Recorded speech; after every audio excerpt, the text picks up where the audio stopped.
Welcome to studio 4 news. Kakinada జిల్లా సామర్ల కుమారి రామ భీమేశ్వర స్వామి వారిని దర్శించుకున్న జనసేన పార్టీ కార్యదర్శి కొడిదెల నాగేంద్రబాబు, సతీమణి పద్మావతి, బుచ్చు ఫౌండేషన్ చైర్మన్ బచ్చు అవినాష్ చంద్రు మరియు తుమ్మలపల్లి చందు పాల్గొన్నారు.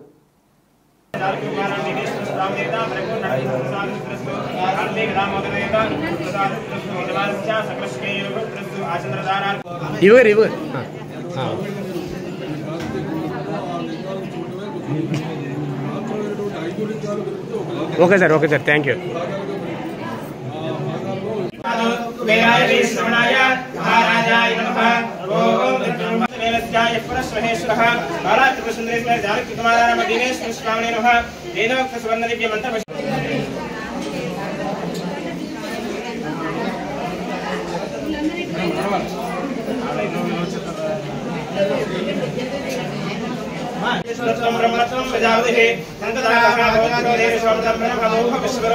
ईशान सर्वविद्यानाधीश्वर सर्वभूतानां